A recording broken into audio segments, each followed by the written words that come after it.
आकाशवाणी भोपाल से प्रस्तुत हैं प्रादेशिक समाचार।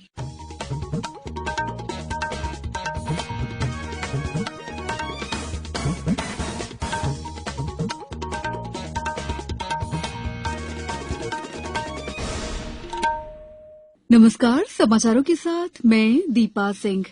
सबसे पहले मुख्य समाचार। प्रधानमंत्री नरेंद्र मोदी कल से शुरू हो रहे 2 दिन के 14वें ब्रिक्स शिखर सम्मेलन में भाग लेंगे।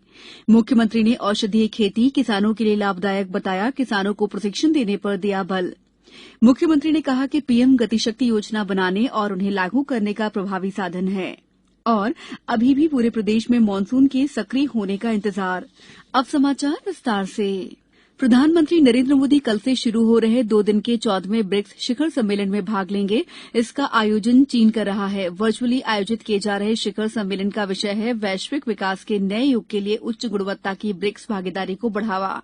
चीन के राष्ट्रपति शुक्रवार को अतिथि देशों के साथ वैश्विक विकास पर एक उच्च स्तरीय वार्ता की अध्यक्षता करेंगे।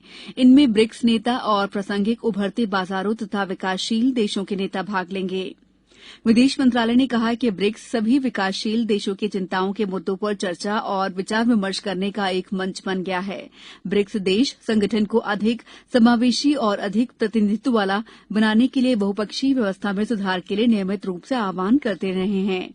शिखर सम्मेलन में आतंकवाद, व्यापार, स्वास्थ्य, पारंपरिक चिकित्सा, पर्यावरण, विज्ञान तथा प्रौद्योगिकी, नवाचार, कृषि, तकनीकी और व्यावसायिक शिक्षा, प्रशिक्षण और सूक्ष्म तथा लघु मध्यम उद्योगों जैसे क्षेत्रों में विचार विमर्श होने की उम्मीद है। शिखर सम्मेलन से पहले प्रधानमंत्री नरेंद्र मोदी आज ब्रिक्स बिजनेस फोरम के उद्घाटन समारोह में वर्चुअली मुख्य भाषण भी देंगे।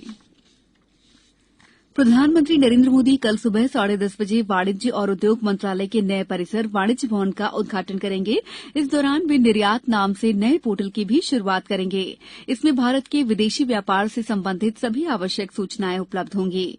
इंडिया गेट के निकट निर्मित वाणिज्य भवन का डिजाइन स्मार्ट भवन के रूप में किया गया है, जिसमें बिजली के किफायती उपयोग का विशेष रूप से ध्यान रखा गया है। इस भवन में वाणिज्य मंत्रालय और उद्योग तथा आंतरिक व्यापार विकास विभागों के आधुनिक कार्यालय होंगे।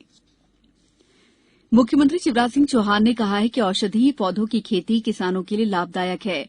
मुख्यमंत्री श्री चौहान निवास कार्यालय पर देवारण्य योजना की समीक्षा बैठक को संबोधित कर रहे थे।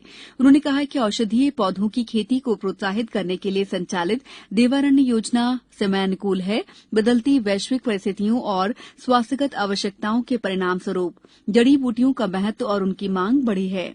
प्रदेश में इसका प्रभावी क्रियान्वयन करने के लिए उपयुक्त और सक्षम स्वयंसेवी संगठनों के माध्यम से किसानों को चिन्हित किया जाए। किसानों को आवश्यक प्रशिक्षण, क्षमता विकास और उत्पादों की बिक्री के लिए सही मार्केट लिंकेज स्थापित करने की व्यवस्था की जाए। आयुर्वेदिक उत्पादों से जुड़ी कंपनियों की मांग के अनुसार प्रदेश में औषधीय पौधों की खेती को प्रोत्साहित करें। किसानों को भी प्रसंस्करण प्रक्रिया से जोड़ा जाए। मुख्यमंत्री शिवराज सिंह चौहान ने सीहोर जिले की शाहगंज नगर पंचायत के सभी 15 पार्षद के निर्विरोध निर्वाचित होने पर वहां के नागरिकों को बधाई दी है। श्री चौहान ने कहा है कि यह प्रदेश की पहली नगर पंचायत है जहां सभी 15 पार्षद निर्विरोध निर्वाचित हुए हैं। मुख्यमंत्री ने निवास कार्यालय से मीडिया को जारी संदेश में ये बात कही। उन्होंने कहा कि यह पहली समरस नगर पंचायत होगी। शाहगंज की जनता ने सामंजस्य, समन्वय और समरसता का उदाहरण प्रस्तुत किया है। श्री सिंह ने कहा कि इस समरस नगर पंचायत में विकास और जन कल्याण के कार्य आदर्श स्वरूप में किए जाएंगे। शाहगंज का आदर्श विकास किया जाएगा। श्रोताओं, अब समय है अमृत महोत्सव क्विज का। आजादी के अमृत महोत्सव के अवसर पर हम अपने श्रोताओं के लिए क्विज यानी प्रश्नोत्तरी प्रतियोगिता चला रहे हैं।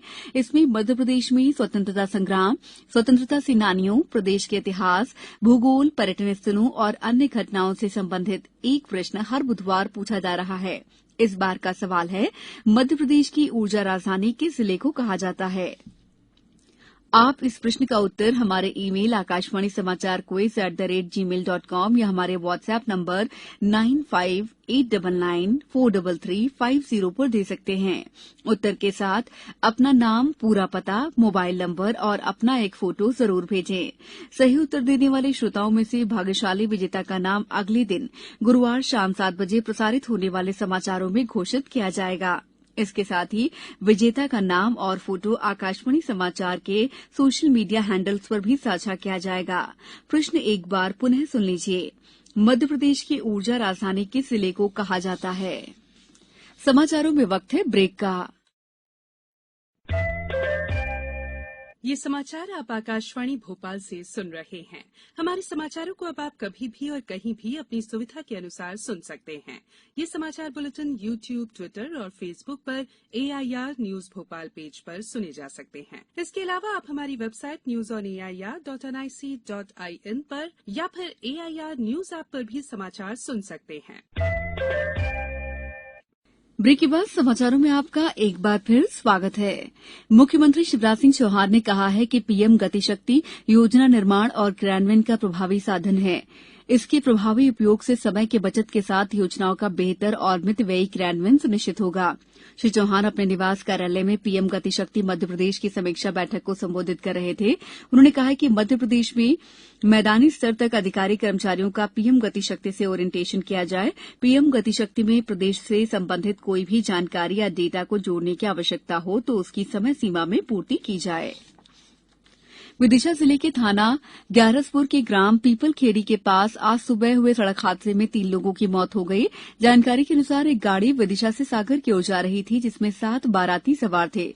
वहीं एक अन्य वाहन सागर से इंदौर की तरफ जा रहा था।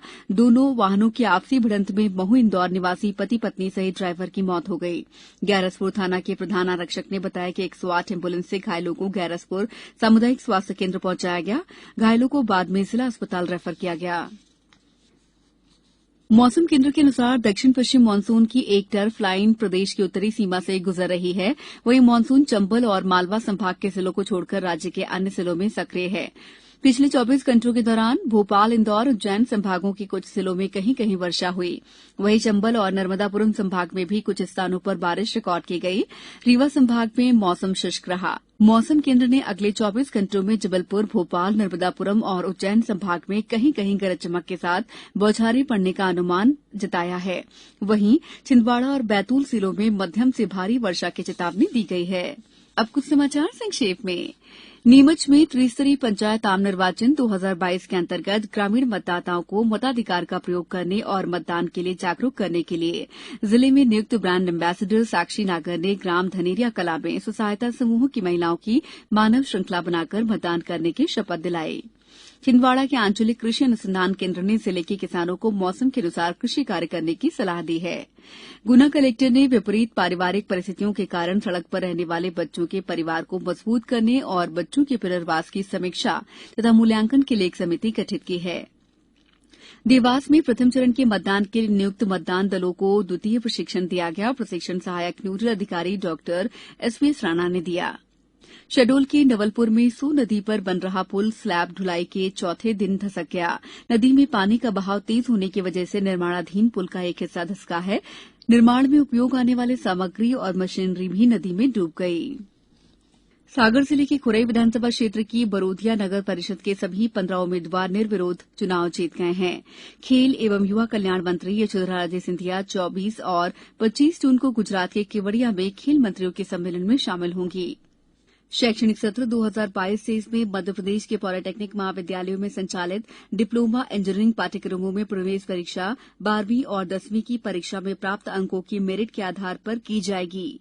इस बुलेटिन में इतना ही। नमस्कार।